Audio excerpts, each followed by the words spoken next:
ምን ይለኛል ብላችሁ የምትጨናነቁ የአገሬ ልጆች ያለምንም ዘፈን ሄድፎን አድርጌ ስጃጃል ተመልከቱኝ። ሰዎች አሉ፣ አሁን ማት ሰው አለ ከጀርባዬ ተመልከቱ። ማት ሰው አለ። እንግዲህ who cares ግድ የለኝም። ገባችሁ? ሰው እንጨፍር። ምን እንጨፍር? ትግርኛ ይሻለናል? አማርኛ? መጀመሪያ እንግሊሽ እጨፍራለሁ። uncomfortable የሚያደርገኝ ማለት ነው። እንግሊሽ አለ፣ ከዛ አማርኛ ደግሞ ማለት ነው። ትንሽ ሰብሰብ ብያለሁ። አይምሮዬ እያቆመኝ ነው። አሁን ትንሽ ፍርሃት እየተሰማኝ ነው። ለምን ሰዎች አሉ ይስቁብኛል የሚል አስተሳሰብ አለ። ግን who cares? እነዚህ ሰዎች ቢስቁ ባይስቁ ምን አገባኝ? አያችሁ፣ ይህ ልጅ ነፃነቱ ደስ አይልም? ነፃነቱ ደስ አይልም? እዩት። እንደዚህ አይነት ነፃነት ማን ይሰጣል? እንደዚህ አይነት ነፃነት ማን ይሰጣል? ስለዚህ ወይ እስኪ ስላለ እንደዚህ ትልና ትይዛለህ ማለት ነው።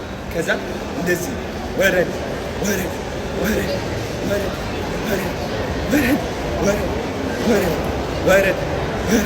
እንደ እብድ አባቱ።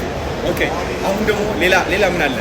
የተንቤን ዘፈን የምታውቁ ከሆነ ማለት ነው። የተንቤን ዘፈን ደግሞ እንዴት ነው የምትለው? እንደዚህ ዘለል ትላለህ። ከዛ የሴቶች ደግሞ ትንሽ እየያዘኝ ነው፣ እየያዘኝ ነው ትንሽ። ሰዎች ምን ይሉኛል የሚል ትንሽ ፍርሃት አለች። እራሳችሁ እንደዚህ ቻሌንጅ የማታደርጉ ከሆነ በምንም ተአምር አትቀየሩም። ኦኬ፣ አሁን የሴቶች ደግሞ ተንቤን እንዴት ነው የሚሉት? እንደዚህ ይይዙና ማለት ነው እንደዚህ ይሄዳሉ። እስክስታ ደግሞ እንደዚህ ታወርዳለህ፣ እንደዚህ ሳብ ታደርጋለህ። 1 2 3 4 5 6 ኦኬ።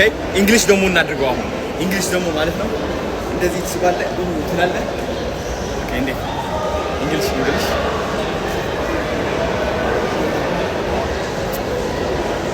ማርያምን ነው የምላችሁ። who cares? እያንዳንዱ የራሱ ህይወት እየኖረ ነው።